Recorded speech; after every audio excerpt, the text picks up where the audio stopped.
We all love an unconventional video game, whether it's a title in a franchise that stands out among others on launch, a standalone game with a unique playstyle or mechanics, or just one that's more likely to kick you in the crotch. It's always something worth praising in its own right.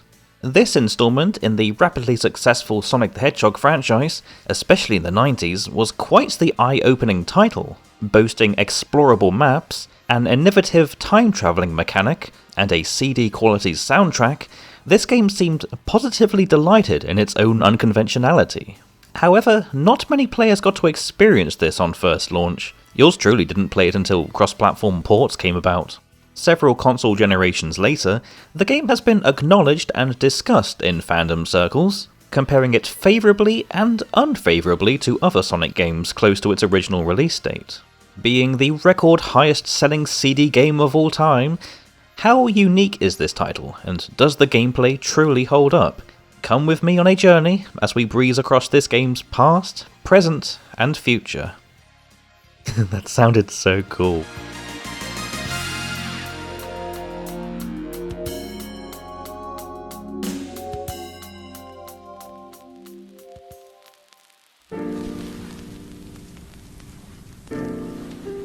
For a multinational video game company like Sega, the original Sonic the Hedgehog was a huge success. It helped get their name on the markets, and for a time got their console to sell more than their rival company's Super Nintendo Entertainment System, albeit briefly.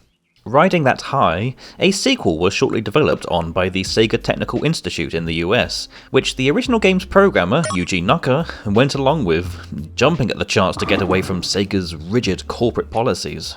At the same time, Sonic for the Sega Master System and Game Gear was being produced by Aspect, and back in Japan, the company was cooking up its own follow-up game with their latest hardware. The Sega CD was an add-on to the Genesis, allowing for better, more advanced features like a faster CPU, better quality music that outshone that of any console at the time, and implementing sprite scaling and rotation. They had every right to boast about this. The Sega CD was a powerhouse with a hefty price tag to match. Yeah, it didn't sell too well. The higher-ups at Sega thought to incorporate the Sega CD add-on to the original Sonic the Hedgehog game, with the Hedgehog's original designer, Naoto Oshima, put in charge as director. It should be noted that he would have come along with Naka to help with Sonic 2's development, but was told to stay behind by the president of Sega. The pitch was to make a beefier, more enhanced port of Sonic 1 to show off the console's advanced features, but would, over time, develop into its own project, titled CD Sonic the Hedgehog at first, before switching the CD around to the end of the title. A large majority of fans simply refer to it as Sonic CD because it's short and snappy. Beginning pre-production, when Sonic 2 was in the middle of development, on this crazy train was not only Oshima, but also Nahofumi Hateya and Masafumi Ogata on music composing roles, and staff who had previously worked on non-Sonic titles like Streets of Rage and Revenge of Shinobi. Quite a combination, to say the least. Instead of the focus being on traditional 2D obstacle courses, or on speed like the Sonic 2 team was doing, Oshima chose explorative platforming and big maps to help make the world of Sonic feel larger and add more replayability to the gameplay. The guys had both the hardware and time to achieve what their creative team desired, as Sega was much less pressuring during production. It was later assumed that it was due to the game not being a numbered title like Sonic 2. Bet Naka wished he stayed, huh? I said you wished you stayed. The game's premise, which involved time travel and specifically something moving at a continuous speed to achieve that, was inspired by the 1985 film Back to the Future, where the main character's car hopped to different time periods after achieving 1.21 gigawatts of power from driving fast. The concept of different time periods allowed the team much room for creative freedom, giving every stage in each zone 4 distinct variants, with every level having different music tracks to boot. You can't say they weren't ambitious. Very interesting that both Sonic 2 and Sonic CD juggled with the idea of time travel as a gameplay mechanic. But then again, Naka and Oshima did exchange design ideas during development of both, so it might have been traded around? Who knows, really? This game also holds the award for the first to have an animated intro and ending cutscene, produced by Studio Junio, who in turn were subcontracted by Toei Animation.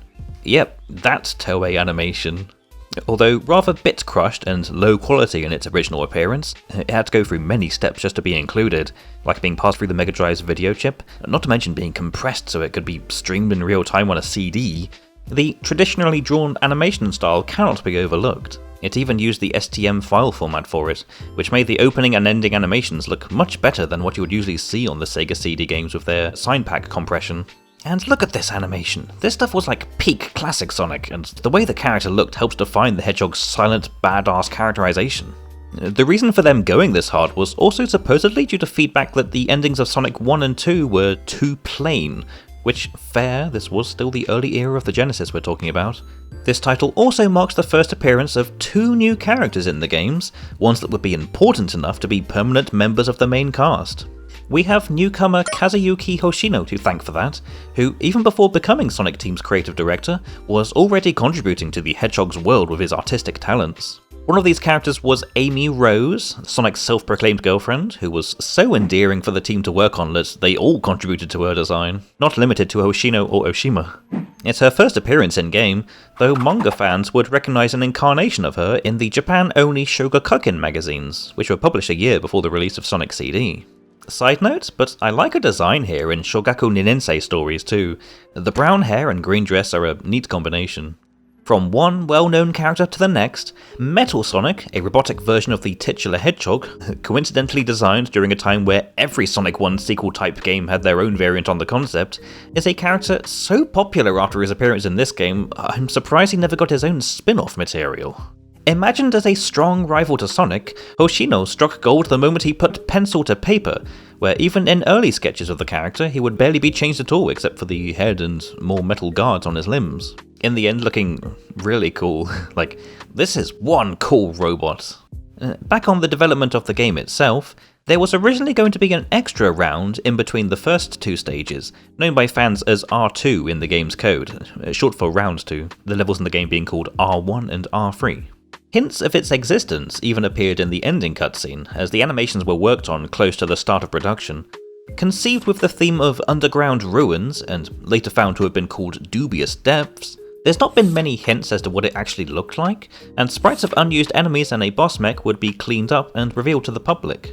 It was cut early in development for being too slow and cumbersome to explore in a game where you're meant to run fast. That's what Oshima would state, although Masato Nishimura would imply that there was just not enough space for the music, and that they couldn't figure out a visual for it. It was stated that the music that plays during the sound test menu would have been its present theme, however. There were also 2 monitor types that were omitted from the final release, them being the blue ring monitors, which gave Sonic an invisible shield in the prototypes, but would actually be a predecessor to the combine ring power-up in some later titles, and a clock monitor that would stop time temporarily, including the rotation of rings and disabling the floor in the Wacky Workbench level. To add to the unused stuff, the special stages were originally designed to be more in line with Sonic 1's, with the rotating mazes, just with 2 different layers on the map which would be seen in the background. It would have incorporated the Sega CD's rotating function, but the developers were not satisfied, and all that exists of this concept is this single image, sadly. The music was perhaps the biggest feat this game achieved, because what could they do with all this free space? Well, time to use proper audio. For this title, they were freed from the trappings that the Genesis and all that had with their limited audio quality. Not to say that it was bad per se, anyone who knows me recognises that I'm a huge chiptune enjoyer, but for the developers, this must have felt like a massive weight had been lifted off their shoulders. Hateya and Ogata, both of whom were on the Sonic 2 8-bit team, were thus brought on to compose this game's soundtrack. In accordance to the director's vision, and with him closely working with them as development continued, they went with an OST more in line with club and house music, the kinds of stuff that you would hear in a teenager's bedroom at max volume, all due to how popular that scene was becoming in Japan. This soundtrack would be kept for overseas releases, except when Sega of America heard the tracks, disapproved of how they sounded, and would delay the game for 2 months to make a wholly different soundtrack. Apparently they were looking for something more musically rich and complex, and to achieve that, they hastily got Spencer Nilsson and David Young of Sega Multinational Studio to compose replacement songs for most of the tracks, with all these guys also involved. Sorry, I didn't have enough space. Due to how short a time they had, and how tricky it was to redo sequenced PCM audio tracks, they left the past version of the zones as they were. The decision to change the soundtrack in the fans' eyes has been a source of contention for about 3 decades now. Some prefer the original music, while others are okay with it, or even prefer the US tracks, but I'll get into that can of worms later. The original Japanese box art for the game is relatively nice, with Sonic and his robotic doppelganger charging at each other. It's simple, but it gets the message across nicely. I'm unsure who illustrated it, but if I had to guess, it was character designer Hoshino, due to how good Metal Sonic looks. The European box art has that same character art, but with them in an intense staring contest. It goes harder than the other one, I feel, especially with that spinning CD typography. The US box art is a little extra, with Greg Martin brought back to draw everyone's favourite weird-eyed Mohawk boy. Only kidding. I appreciate how much of the beautifully chaotic energy of the game is captured on this cover in the most 90s way possible. Even Metal Sonic doesn't look half bad in his style.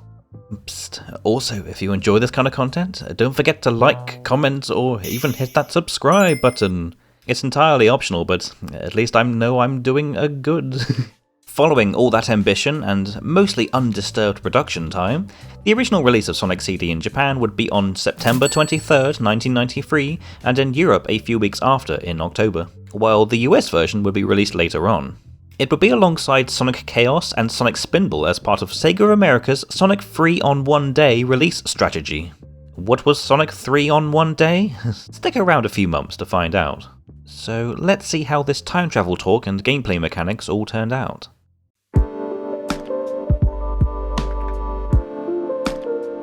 The placement of Sonic CD in the timeline is constantly in flux, so I'll save that talk for later and leave it ambiguous for this part of the video. Somewhere on Sonic's world exists Never Lake, a massive, pristine spot of nature that Little Planet, a mystical satellite, is set to appear over for exactly 1 month before disappearing every year. Also called Miracle Planet and described as a world that defies time, it is known to contain the Time Stones, which, when collected, allows one to freely travel the timeline and even change history. In the wrong hands, this could muck up anything and everything. So obviously Dr. Eggman has to come and try another world domination plot. He doesn't acquire the Time Stones themselves, but he does make use of the planetoid's temporal passages to secure his hold over the various locales.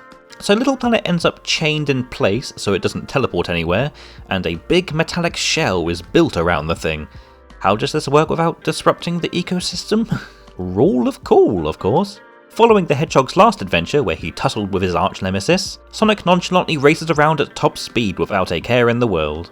He soon sees what Robotnik has done to the place and, unamused, neumes right in there to put a stop to his evil plans. He soon discovers that not only has the villain invaded with his Badnik forces, but also that they seem to have been there way longer than first observed. Indeed, through time travel, the Big Bad has conquered each of Little Planet's settlements, and when travelling to the future, Sonic can see that they become a polluted hellscape of a place. Obviously he's not going to take that lying down, so he travels to the past of each area to change the future into a good one. He's also briefly followed by Amy Rose, a pink hedgehog who is forever smitten with the guy and gives good hugs. She came in there because her tarot cards had predicted a destined encounter on Little Planet with the guy, but she ends up getting kidnapped by Metal Sonic a little while after. As the journey continues, with the Big Bad attempting to stop him at every turn, Sonic eventually confronts that menacing robot copy in person, where instead of a full-on fight, Metal Sonic challenges him to a race to the death. Sonic wins, obviously, and frees the captured Amy Rose past the finish line, getting more hugs in the process. Sorry, Sonic.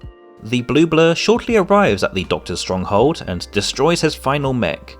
This causes a chain reaction explosion and the metallic shell around the planet falls apart, but Sonic is able to rescue Amy from the collapsing fortress and bring her to safety at Never Lake.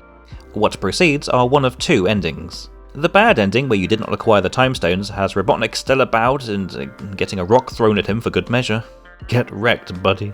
And Little Planet returning after the credits in its not rescued state. The good ending has the planetoid freed from Robotnik's influence, and, seemingly as thanks, it disappears, as it does, with sparkles in the sky shaped like Sonic's face. After the credits, flora from Little Planet starts to appear around Never Lake, and filling the hills with an abundance of flowers. Charmy B would hecking love that. Due to Sonic CD sharing the same engine as Sonic 1, the game plays almost exactly as you would expect, including rings as an extra hit, monitors to bash open, and air bubbles to put in your mouth. But there's a couple key changes and additions. For one thing, there's a hidden S monitor in the game, which grants Sonic invincibility, super speed, and freezes time for all objects and enemies for a couple of seconds. It's only seen underneath the ground in the first boss level. Speaking of, the naming of levels is different in this game. Zones are now rounds, and the 3 acts in these rounds are called zones, with the last one containing the boss battle. The maps in these rounds are much bigger than before, both horizontally and vertically, and branch out into many directions. I mean, look at this, they're like a big old playground to explore. On one hand, they make for a satisfying sense of exploration, especially early levels, though I will admit it can be frustrating in the more winding ones and taking time-hopping mechanics into account. Again, more on that later. There are a couple of sound effects that are different, including a lower-pitched jump sound, the sound of skidding to a halt being different, the spikes having a more crunchy, jutting sound when they come in and out of the scenery, and in place of the drowning music, there's this foreboding, bubbling sound that ticks down from 5. Kinda reminds me of the one in the 8-bit Sonic games, where there was just a constant ticking noise instead of the music. Also, the bumpers. Another cool detail I appreciate is on the special stage results screen, where instead of a blank white colour, there's this cloudy background. I don't know, I like it. The spin dash is a key part in the Hedgehog's moveset, although it does not function the same as in Sonic 2. Instead of tapping the button a couple of times and becoming an oval shape before launching forward, no matter the quickness of which you initiate it, in Sonic CD you instead need to give it time to rev up, or else it won't work, and the graphic used is the same as the spin attack. The Super Peel Out is a new move and animation introduced in this game, useful when you require a burst of speed during a standstill with a rather cool animation. Its name refers to a racing term when a car stays still and causes the tyres to heat up and release smoke, which is very appropriate. I mean, look at him, he's steaming smoke all over the place. It and the spin dash are basically the same, right down to sharing the sound effects, so it is admired more for its visual charm rather than its functionality. Time overs return and give you 10 minutes to get through a level, though a hidden game over trigger was added if you let Sonic wait around for 3 minutes with no button input. It also comes with a voice clip of Sonic saying "I'm outta here" with a death glare towards the player. I'm outta here! Yellow and red springboards return in full force, and are often incorporated into a couple of level gimmicks. In this game, when launching from vertical ones, Sonic does a little twirl as he is flung into the air. Springs in the first and last rounds can also be seen moving back and forth on wheels during certain platforming segments. There are some later that pop out of the ground behind you, and ones attached to cannons in the penultimate stage can launch Sonic in a specific direction or when you hit the jump button again. Spikes reappear as a recurring obstacle in nearly every zone, although their design is altered to be different from both Sonic 1 and 2, them being a little closer together and also not having some of them darker to give the illusion of depth. They are also very white. Star posts have their Sonic 1 design, but with a cone-shaped base. When passed by, they do a little ding-dong noise while the sphere circles around in a slow arc. Time warp signs are an object exclusive to Little Planet, and are how the player character travels between the different time periods. They come in 2 types, ones that take you forward in time, and those that bring you back in era, with a wavy-sounding future or past audio clip playing as you pass under. They are scattered around the zones and make it so Sonic has some glowy stars whenever he runs, also making it so bandits cannot physically harm you. I didn't know about that until recently. You need to be running for a good couple seconds, and that includes being knocked around by springs before initiating a time warp. There is a dazzling transition cutscene before the world loads in, dropping you exactly where you were moving last. If you bump into something while the icon on the bottom is flashing, then the time warp gets cancelled and you lose the chance to hop timelines. Much like star posts, they are a one-use object, so you can't redo attempts. They also never appear in the third zone of a round because they are permanently a future setting. The past version of almost every non-boss round also contains 2 objects of varying importance. There are Metal Sonic holograms, which display the copycats stepping on animals. They act more as optional objects to destroy and allow animals of that zone's past and present variants to jump about in the background. You don't get any points for destroying them, and they are more for story purposes, because they are placed there by Robotnik to make the little animals afraid of Sonic when he arrives. Robot transporters, often named roboticizers by fans, are the key to getting the good ending due to them being the in-law reason that the badniks are able to travel between timelines. They appear in 2 forms. Ones in the present are already broken down, but they give a hint to where the destructible one is located in the past. Yeah, you can break these, even though it looks like they'll give the Hedgie Boy a nasty shock. Knocking them down destroys all badniks in that zone, no matter the time period, and they are all automatically destroyed if Sonic has gotten all the time stones. The title cards are a little more extra, and instead show the background, so it's not just a black void or with some colourful shapes.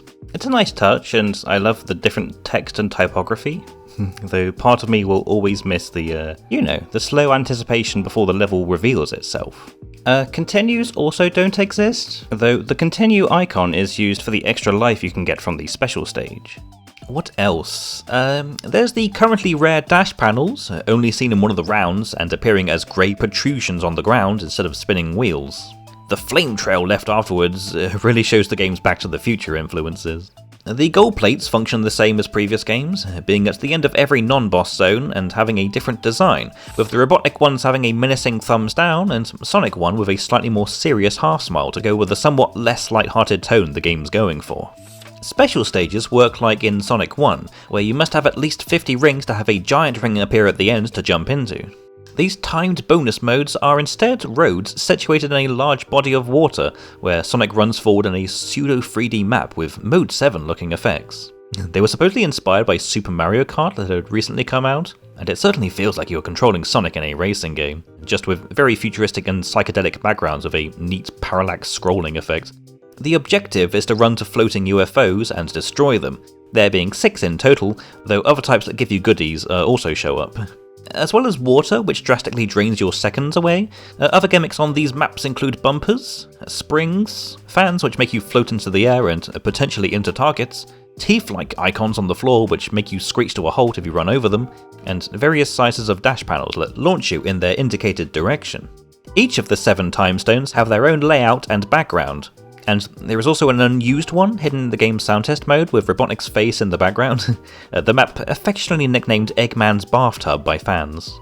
Destroying all 6 UFOs has Sonic suddenly stand still, have the camera whisk around, and show him acquiring a time stone. Getting all of them secures you the game's good ending. Accessible from the game's main menu are also a time attack mode, where you can replay levels and have your name up on the in-game leaderboard. There is also a sound test mode to listen to the game's OSTs if you felt like chilling out after some exciting or frustrating gameplay. Speaking of levels, I suppose I ought to go into those real quick. This gets its own section because them and their different time periods are integral to the experience, from past to future.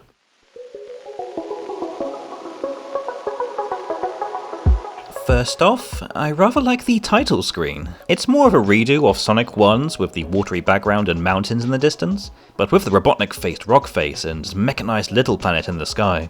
The slightly 3D Sonic sprites are neat, even if it's contained in a weird, dull gold banner, and the Sonic sprites were modelled after an actual 3D sculpture by Tako Mokino. A Palmtree Panic is the starter round of the game, outdoing Green Hill Zone in just how tropical it looks, and I appreciate that Little Planet doesn't have that same checkerboard look. Triangular patterned soil and giant loop-de-loops adorn the foreground, while large mountains with trickling waterfalls can be seen in the distance. There are also hidden platforms that function differently depending on the time period. The past is all muted browns and purples with more untamed flora. The bad future has everything, the mountains, the ocean, and even the trees themselves become machines built to pump chemicals in the air and water, and the good future is that same aesthetic but more vivid and colourful and environmentally friendly. It gives me a solar punk feel, to be honest. The round was originally called Salad Plain in early development, and the boss for this zone is the EGGHVC001. Wow. Collision Chaos is the second round. A nature-filled construction site with curious neon lights, many bumpers and pinball-esque obstacles, and a weird mirroring effect where the bottom half of the background also appears on the top. The past is an undisturbed bunch of floating dirt-brown islands with some construction going on. The bad future is a grey nightmare of a place with blood-red mountains, and the good future is a paradise with potted plants mixed with machinery. Very economic. The boss here is the Egg Tilter, where he puts you in a pinball machine for far too long. Tidal Tempest is this game's underwater level. Deep, trap-filled ruins located at the base of volcanoes, this round is very much a more enjoyable labyrinth zone, at least aesthetically. The past is a pristine rocky cavern with the water at its lowest. The bad future has its natural landmarks replaced with rusted, broken-down machinery, and its water level is at its highest. And the good future is the same, but with plants preserved within glass domes throughout the cave. The boss at the end is the egg bubble. Quartz Quadrant, a mine filled with green crystals and conveyor belts. This round is notable for having two different backgrounds for the indoor and outdoor areas, where there is a kind of swamp outside the factory. The past is a lime green cavern with hardly a single bit of technology and a cave full of crystals. The bad future is miles upon miles of factories mining the place dry, with ominous empty lava warehouses instead of a mine. And the good future is seemingly a whole underground city made entirely from that very same quartz. The boss here is that work that sucker to death machine, the egg conveyor.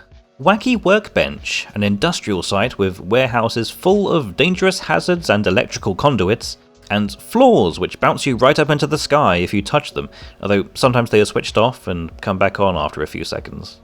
The past has the zone bathed in green and is under construction with Red Canyon seen in the background. The bad future has the place a rusted brown and clearly breaking down at the seams. And the good future looks like a toy factory with bright colours and abstract shapes. The original name for the round was going to be Crazy Toy Box, and the boss here is the Egg Raiser. Stardust Speedway is one of the fastest levels in the history of Sonic, and for good reason. There's twisting highways and tunnels everywhere. This urban-looking city has trumpets and other musical instruments line its roads, a giant Robotnik statue under construction in Zone 2, and is also where the background's parallax scrolling effect is at its most beautiful. Look at that, that's so visually appealing. The past has a more Roman city feel for it, with plants replacing the technology on the roadways. The bad future is a crimson dystopian cityscape under an electrical storm, and the Robotnik statue is complete and operational, and the good future is a futuristic amusement park with a light purple and green colour palette. The boss here is the Metal Boy. Metallic Madness, the final round of the game. A giant green-coloured facility with death traps around every turn. Think of Scrap Brain Zone, but on steroids. Look at how big this place is. This round has many gimmicks, including shrink rays, spinning blades on wheels, and turnstiles that allow you to move around in the background. Zone 3 is also the only place in the game where bottomless pits exist. The past is the fortress while it is under construction, with cranes dotting the skyline. The bad future is a base left in disrepair and neglected to rust forever. And the good future is seemingly a repurposed fortress used to protect and tend to plants rather than remove them. The final boss fort is the Egg Spinner. Yeah, no giant mech this time, just the amazing spinning man. Sorry, concept art time again, but you reckon the bodysuit or Psycho Egg would have made a better concept? I certainly think so anyway. And that's each of the zones and their different time periods. Think it's not too late to talk about the music? Let's hecking go! You guys want to know how I first came across the Japanese soundtrack when I was a wee lad, years before the internet was more accessible? Well, sit down, buccos, it's time for a quick story. So, my first Sonic game ever was Sonic the Hedgehog 3, the PC port to be exact. The music was entirely in MIDI format, not great to listen to or really be seen as appealing. Another thing at the time I enjoyed doing, a little too much probably, was go on my computer and open the disc, like the actual disk drive to see and hear the game's assets and music in all its original 16-bit glory. Inexplicably, there was the OSTs and sound effects for each of the games, 1, 2, 3 and Knuckles, but there was also an extra file. It had all these mostly complete songs I had never heard anywhere before. Some of them sound like they belonged on the Genesis, but they were clearer, and sung by actual people at times. My autism brain was so stimulated by these new tracks, I would just play them out loud and just vibe. Later, I would finally experience Sonic CD proper when it was introduced in Sonic Gems collection, which only came with the US soundtrack, so I didn't think much of it. Then I heard the past version of the levels, and it was like a door threw open in my brain. That was part of that hidden soundtrack I heard as a kid. Holy crap, it came from here this whole time. Later, I would listen to the Japanese soundtrack online. Then I listened to remixes of those songs. Then I made AMVs of these songs in my head and even drew art while listening, letting the music overwhelm my brain. Sonic CD's original soundtrack is pure vibe. The angels themselves singing to the tune of funky, enigmatically wonderful songs that make you feel like you're walking on clouds. I listen to them in my spare time, when I'm going out to work, even right now I'm listening to them. The Japanese soundtrack is just that special to me, and I feel the vision its creators nurtured in my very soul. It's a good thing I make, or else people would think I want to have sex with it. For analysis, let's start with the Japanese OST because that was conceived first. Sonic CD was the first in the series to feature vocal tracks, performed by Kaito Yotoku. Sonic You Can Do Anything, often called Toot Toot Sonic Warrior for its lyrics, is used as the intro music in the original Japanese release, composed by Otega, and Cosmic Eternity Believe in Yourself was done by Hateya. That one is really chill and underrated, very much my favourite vocal tune in the game overall. I'm not a music guy by any means, but both have a very peppy vibe that's just filled with adrenaline and excitement. It sounds like everyone's having a good time, at least.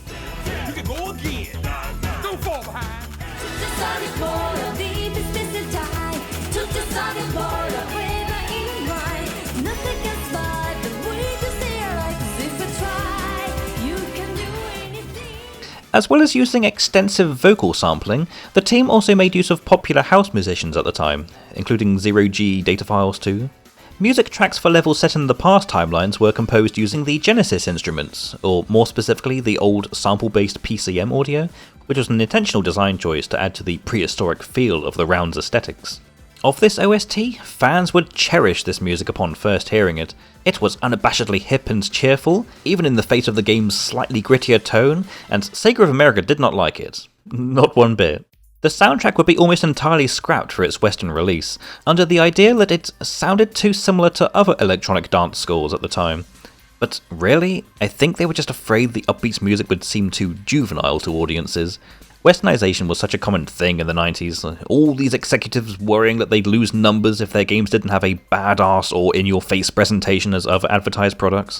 A new soundtrack was composed by Spencer Nilsson and David Young, akin to Nilsson's previous works on other Sega games at the time. These new tracks are certainly more ambient, less in your face, and more like they are trying to build a gloomy atmosphere. And while they're not as listenable, they're still pretty good.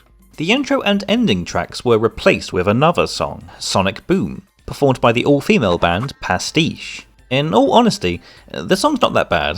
It's more mellow, but it's still upbeat and with some magnificent vocals, and it's just as nostalgic to me as the game's original soundtrack.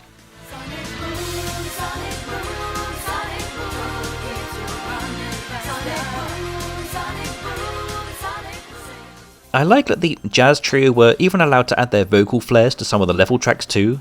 Amy Rose will be proud. Most American fans, primarily on release, were not aware of the soundtrack changes, but some certainly eyed the Japanese version that came out 2 months before, that's for sure. And when the US one came out after the fact, there was a near immediate backlash against the soundtrack change. Some felt it ruined the original vibe the game was going for, others were okay with it but were vocal about the changes. Personally, I think both are good in their own ways, and neither of them are the true superior version. Surprisingly, Nilsson was somewhat calm about the whole thing, with a well thought out response basically saying, "There's 2 soundtracks to enjoy, this is only a video game, sometimes critics can be overly cautious." For fans, it didn't help matters that Sega of America were making other decisions that just confused the hell out of them, mainly trying to market for the recently released Sonic the Hedgehog TV show by saying that the girl that follows Sonic around is Sally Acorn, a totally different character than Amy. Anyone can see that. This was seen as a bizarre marketing ploy, and it got corrected in any future ports and re-releases. Both soundtracks have been brought back in the form of albums, vinyls, and official remixes, so despite all that, both soundtracks have seen their fair share of praise in retrospect. I mean, Sonic Boom was even remixed by Cash Cash and fricking Crush 40.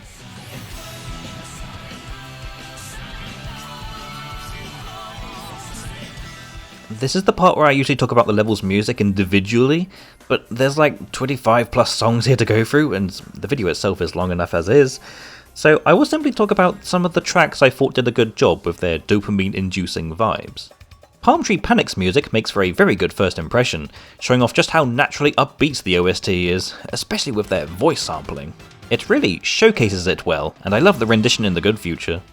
The past theme always made me think of walking down an old English village in pouring rain. Don't ask, that was just my mindset as a kid.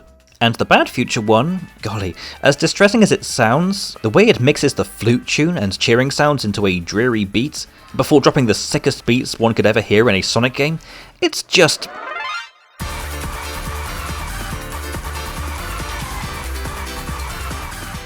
The good future music in Collision Chaos. Holy crap, this one fricking sends me heavensward, bro. It's catchy, and the atmosphere is fantastic, and is probably one of the most remixed tracks by fans. Tidal Tempest isn't bad, it's perhaps the most atmospheric of the Japanese tracks, but it still carries an enchanting beat, and that drum sound can motivate you through any underwater labyrinth. I also like the good future music here, being a more whimsical rendition of the present theme. You could make a rap out of it. The bad future music is like this chaotic electronic merry-go-round of mechanical beeps and boops. It's ruinously effective, in my personal opinion. The good future music for Quartz Quadrant is also very nice and relaxing, with synthetic trumpet and air horn instruments to back it up. Its bad future theme is also chaotically catchy, like both at the same time. It really gets your blood pumping. The past version of Wacky Workbench is perhaps my second favourite track in the game.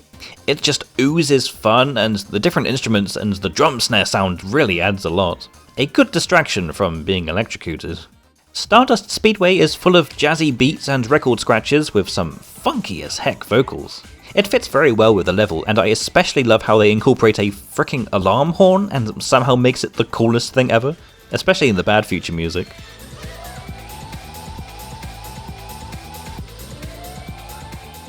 Metallic Madness? I have maybe a controversial opinion incoming, but I like the US tracks here more. Now hear me out. I still love the beat here, as well as the distorted vocals, and how the Bad Future version includes these silly laughing sounds like in Robotnik's boss battles, and also how it includes its own lyrics, presumably from Dr. Robotnik's perspective, as a malicious twist on You Can Do Anything's lyrics.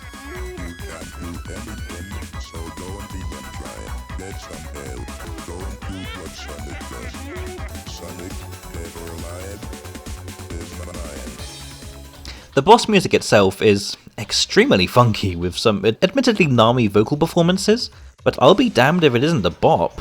It's the most upbeat boss music the Good Doctor has ever had attributed to him, and it appears more like he's inviting you to a dance rather than die.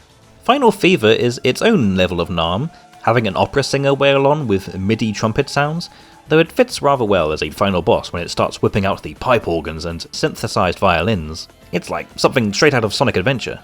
The speed-up music makes you feel like you're on caffeine, with an even more bouncy remix of You Can Do Anything, which is also used for the Invincibility theme, but with a heroic electronic rendition of the tune.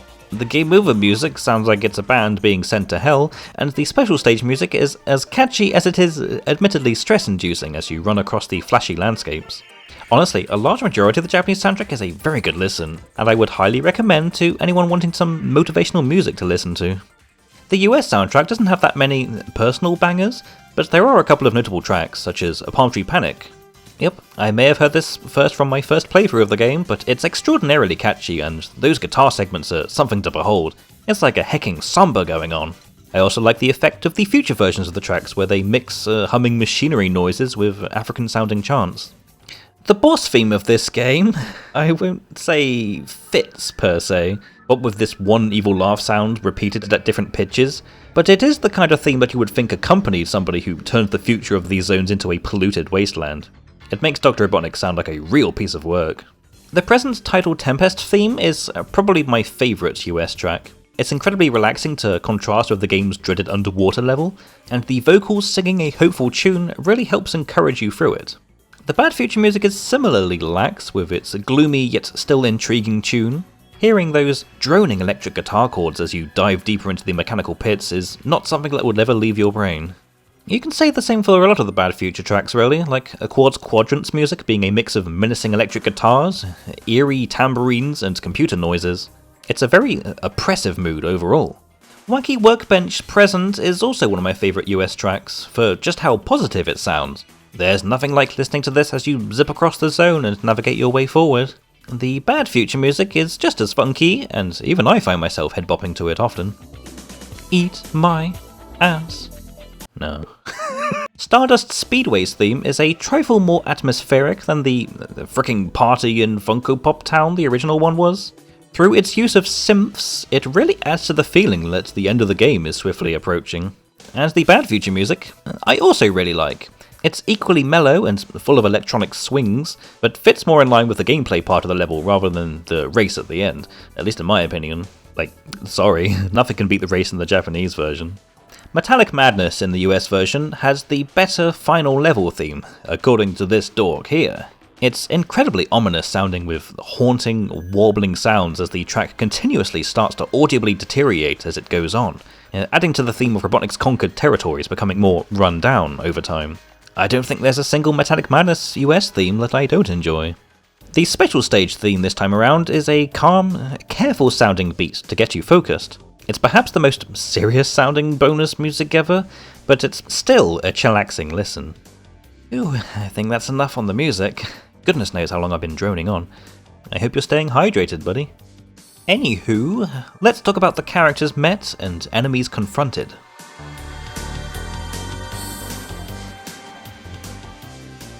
The cool and popular Sonic the Hedgehog is still his usual self, minus the new additions to his moveset. He's on his own this time, so no Fox Psychics are here to join him on his journey. He's got a couple of new animations in this game, including sprites for him standing on spinning platforms, his super peel out, and of course that little finger waggle before he leaves in a huff. Being the first time the dude's been voiced in a game, his voice clips when leaving and getting a 1-up were provided by landscape designer Masato Nishimura. And of course, he has so much personality in the animated cinematics too. I love the way he just jumps around enemies and outsmarts them like they're nothing. He's so cheeky.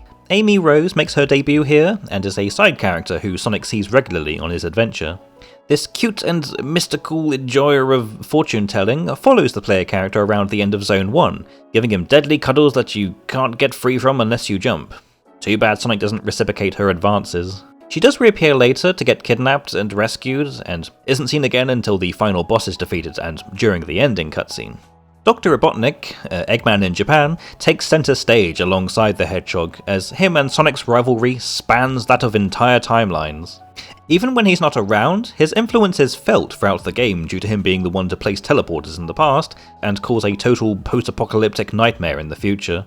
I've heard theories about this phenomenon, where the futures are all destroyed and decrepit, so much so that even the badniks are looking worse for wear, suggesting that Robotnik's empire is bound to fail due to its own shortcomings. Though the counter-argument, and the one I stand by, is that the big bad doesn't really care how decrepit his conquered territories look, as long as he has control over them.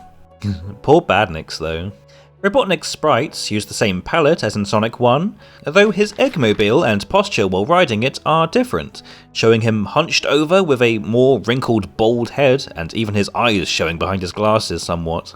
Not to mention the flying pod itself looking more wide and imposing than before. His boss mechs are also bigger and more threatening, for the most part. The EGG HVC 001 is my favourite, being a full-on battle walker with bumpers for arms. It makes for an easy if fun boss battle with the Doctor, even though you can clearly choose the boss by hiding on the side before it lands. It goes down easily with a couple of hits, and its name is theorized to be a jab at Nintendo and the Famicom, because their model number was also HVC 001. In one of the prototypes, it had pincers for hands instead of bumpers. The animals make an appearance, although curiously, they don't pop out of destroyed badniks in this game. They appear in the background of present and past zones if the robot transporter was destroyed, and always appear in the good future areas. Their appearances also vary depending on the zone, and there are also new variants of the animals, including robins, sheep, and a variety of unnamed birds and fish. Metal Sonic is quite menacing in his first appearance, being the silent, taunting copycat, also found throughout the game in cutscenes and holograms of himself. His appearance, like every enemy in the game, was meant to be reminiscent of CGI graphics to give him that sleek, intimidating look, and while he has red eyes in the artwork, they turned out white in the final game and in concept images. I like all the moves he has in his racing segment while Sonic outruns Robotnik's laser beam. From Metal's Ring Spark Shield, where he periodically surrounds himself with electricity, or the V Maximum Overdrive attack where he dashes forward if left too far behind. Once he loses the race, a door is slammed in his face and he flies off screen, much like how Sonic does when he loses a life. What a way to go. The badniks in this game are distinct from any others in that they are all based on insects. They also have a smooth, colourful look to them, once again harkening back to the CGI influences, and I like that most of them have faces hidden in their metallic shells with white sclera, much like Metal Sonic in this installment. Instead of containing animals, the badniks in this game are all powered by Little Planet flowers. They all appear as orbs of light within a robot, but once popped open, it falls to the ground and forms into a full-grown flower. Its design varies depending on what round you're in. The capsules at the end also contain a bunch of these flowers. All badniks have a slightly destroyed variant that either attack slower or are less of a hassle to deal with.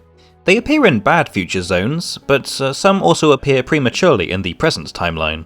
Badniks in this game have Japanese-sounding names, most of which was taken from the game's code in re-releases, and they are as follows.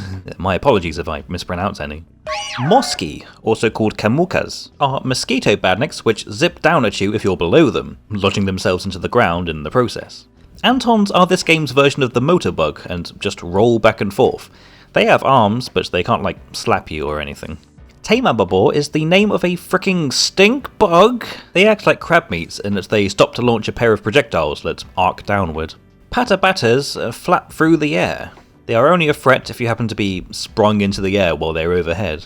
Tagatagas are giant water bugs which have a different attack pattern depending on the rounds they are found in. They either hop out from under bridges or swim underwater and charge at you if you're close, shooting out spikes after they do so. Gar is the name of a moth badnik which simply floats forward after coming out of hiding. They drop non-lethal sparkling dust. Kamakamas are mantis robots that send their pincers forward, kinda like how the slicers do in Sonic 2. They can be deflected with a spin attack. Tentu are hovering ladybug badniks, which slowly fly about and drop spiky mines on the ground. Yagor is the name of a crayfish badnik that charges at you if spotted in their underwater patrols. Tombor is a type of dragonfly robot that simply flies back and forth. Amanbor are tiny water striders which spit out even smaller projectiles. Nordos are slow-moving snail badniks which act as roadblocks with spikes on their backs. Kemuse is an upgrade of the Caterpillar badniks from Sonic 1, just with undulating movements and the lack of their segments flying off. Sasadi are scorpions on wheels with a gun for a tail. They move back and forth and will shoot a projectile if Sonic is spotted. Kumors are spider badniks which can hop into the air and shoot out immobilizing cobwebs from their abdomens. Bata peons are grasshopper badniks with springs attached to them and are often seen in groups. Poor bees are a more menacing looking buzz bomber model with a predominantly yellow and black colour scheme. There are two types, ones that shoot projectiles down at Sonic and those that swing maces around on chains. Mino Muse is a type of bagworm badnik which drop down from the ceiling and protrude their spikes. Semis are cicada badniks that are rarely seen. They fly forward slowly and drop spiky balls that explode on the floor. Canabuns are beetle badniks which constantly fly in and out of the background and foreground, but can be destroyed when on the same plane as you. Hortedu are firefly robots with a light bulb for a bum. They can cling to the screen for a little bit and transmit an electric current between each other if there's more than one of them. The ones in Metallic Madness Zone 3 are notable in being the first time badniks are required to be destroyed to progress. Cabesayara are creepy looking mosquito heads that move in a swarm, sending one of them in Sonic's direction if he is in close proximity. Dangos are pillbug badniks with the ability to roll into a ball and imitate Sonic's spin dash, bouncing the player character if struck during its rolling animation. They also come in two colours, depending on the round. MegaBaz have buzzsaws on their faces and slowly roll back and forth. They cannot face any other direction. Scarabs are twitchy little guys with long appendages that often carry ring monitors. They send Sonic away in a spin dash animation if he graces their legs. Finally, Big Bombs are an upgrade of the regular bombs from Sonic 1. Both their size and their shower of projectiles are much bigger. Shall we top this off with talk of the game's legacy and ports and whatnot?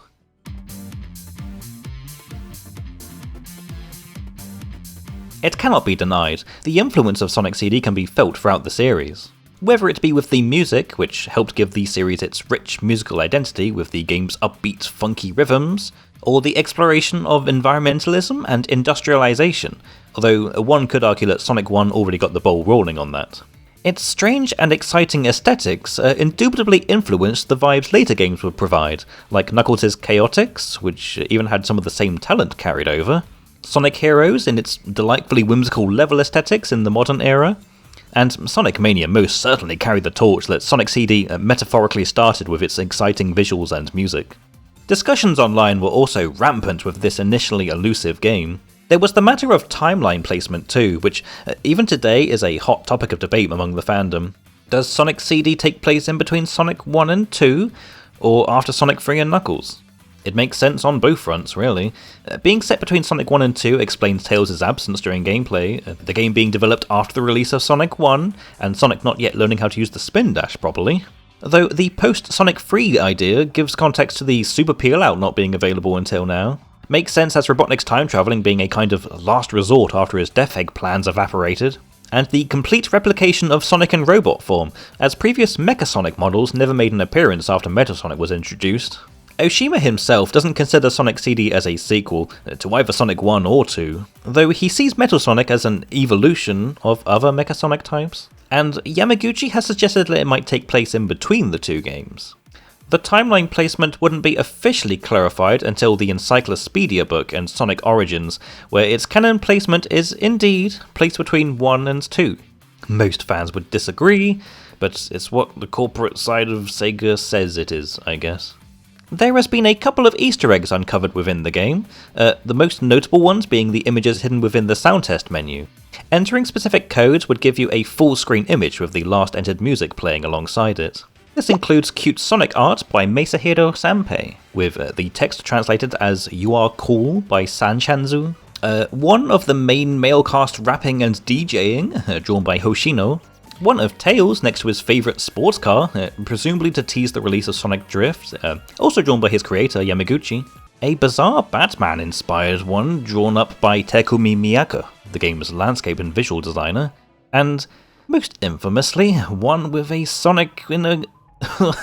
Sonic with an uncanny humanoid face, repeated endlessly across a black void with the text translated as "Infinite Fun, Sega Enterprises, Mazin Picture." This scared the crap out of US players due to the already uncanny boss music playing over it, and for a time the word was erroneously translated as Majin, meaning demon or magic person in English, but really it was the nickname of Nishimura. It was also thought that this is the screen that pops up if you use a pirated version of the game, but it would quickly be debunked because Sonic CD doesn't have copy protection.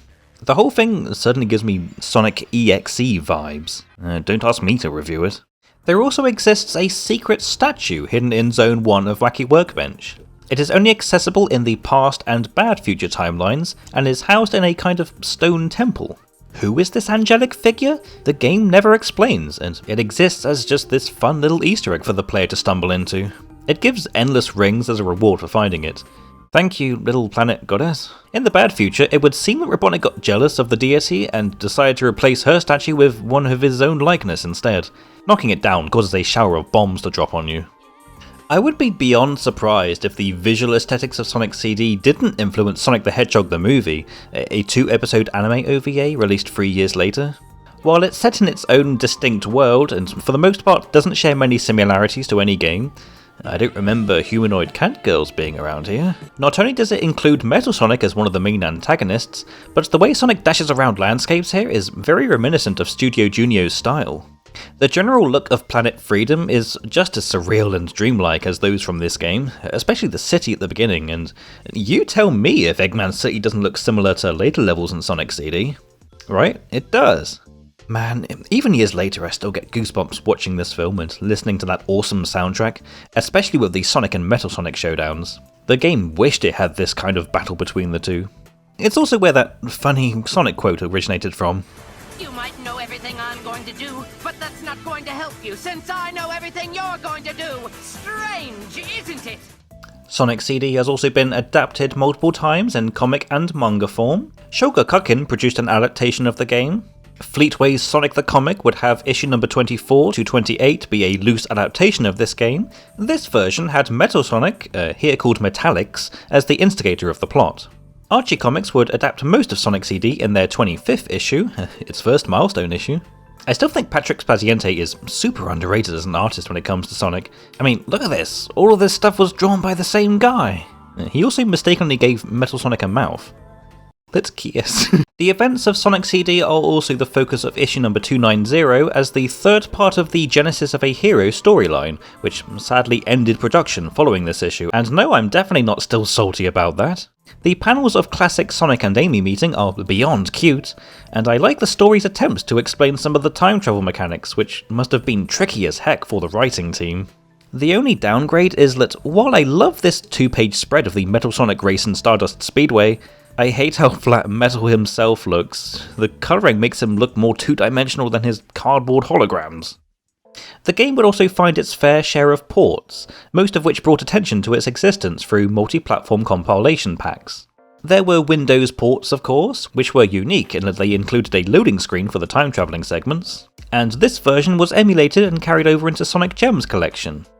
For the 20th anniversary of the Sonic series, an enhanced remaster would come out, helmed by Christian Whitehead. You remember this guy, right? You know him. That independent game developer and well-known user of the Sonic fan site Sonic Retro. He made the ports of previous Genesis games possible, and Sonic CD was actually the first one he would help remaster, as he had originally approached Sega with a demo after they announced that they were planning to port the game to iOS phones. His version used its own retro engine, and the company were so hecking impressed that they brought him on board to develop the port. This enhanced version was packed with a lot of bells and whistles to make it a more refined product, not only including widescreen support, an achievement system, multiple save slots with a level select, or the ability to swap between the original Japanese soundtrack or the US one, but also includes Tails as a playable character. The fact that he can fly around these maps makes exploration like 100 times more doable, and you really feel the developer's intent on making these zones so vast at the start. Tails also can't see Amy or Metal Sonic in gameplay, and he doesn't cause a game over if left idle for too long, because he's a good boy. Other important changes include the ability to pick what style of spin dash Sonic can use alongside the game's airspeed cap mechanic. There are certain sound effects added for more immersion, such as the flippers in Collision Chaos. The Egg Spinner's blades now spin at a smoother animation sequence. The Japanese intro and ending cutscenes also removed the lyrics, making them completely instrumental due to being unable to get the rights to the late Casey Rankin's lyrics, which would actually be restored in later ports, and many other small tweaks. There are also some unused elements that Whitehead hoped to use, most notably including an extra zone and true final boss battle. The latter was Final Fever, named after the final boss track, which would have been a time-skipping extra battle if you collected all the time stones. And the former was Desert Dazzle, an original round meant to replace the unused Ruins level. Both of these were dropped because Sega wanted the port to be as close to the original as possible. Elements of Desert Dazzle would be reimagined during Whitehead's development of Sonic Mania, giving us the fan-favourite Mirage Saloon zone. The Retro Engine port would also be included in Sonic Origins and Sonic Origins Plus. The former left out Knuckles being a playable character, but included it in Sonic Origins Plus instead, along with letting you play as Amy Rose in her introductory game. Very nice. This version would not see many changes, except for the inclusion of the drop dash, which is a godsend when you're trying to easily travel across timelines, and I'm pretty sure it's not a glitch. And any character voice clips, be it from Sonic or Amy, being removed for some reason. I do really enjoy the enhanced animated cutscenes, the opening having been done by two fellow Sonic Retro members who were brought on board to help with the rest, along with the extra outro. Oh, and outbeating Metal Sonic as Amy is something I never knew I needed to see until today. It's so nice to control her now after the games kind of forgot about her playable character status. In addition to ports, fans have continuously been inspired by this game and made the usual ROM hacks and fan games. There's so many, but off the top of my head, Sonic Time Twisted is Sonic CD if it took its concepts in an even more ambitious direction, and I mean unexpectedly so. Azanari's remaster concept that was uploaded recently, Sonic Overture, though you can say it's more inspired by Sonic 1's level design, and that Sonic Freedom game showcased during Sage 2020. That anime opening inspired everyone, it seems. Despite being a more elusive and little-known title in its first decade of release, Sonic CD is well celebrated for its presentation, astounding visuals, and its plethora of audio tracks and music. It may not have used the Sega CD to its fullest, as some critics at the time had said, but it was just so unique, so creative, so Sonic, it rose high above its competition during its original release, and, in my opinion, stands the test of time even with somewhat dated sampling at times. The explorative elements were similarly praised, but also came with its fair share of criticisms. While the expanded environments allowed for good replay value, there were also difficulties achieving the time warp properly due to how cluttered and twisted the level design was. Clearing the game 100% was somewhat difficult, but not as much as in Sonic 1, that's for certain. To the fanbase, it's a hotly contested sequel game, what with its bleak tone and mood, and the implication of planet-wide collapse. Though most can agree it's still fun. Infinite fun, you might say. But what's my 2 pennies on the game? What do I personally think?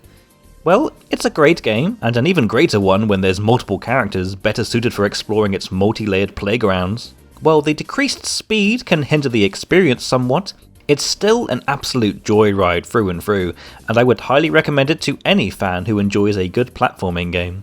It is well earned of an A rank. Maybe not as grand as Sonic 2, but still really high on my favourites list for the fantastic journey it delivers. Golly, that was a long ramble. Thank God retrospectives are allowed to be this extensive. In my next video, this Sonic voyage is returning to the 8-bit games with Sonic Chaos for the Master System and Game Gear. Here's hoping it's less stressful than before. Thank you ever so much for watching, if indeed you still are, and I'll see you in the next video.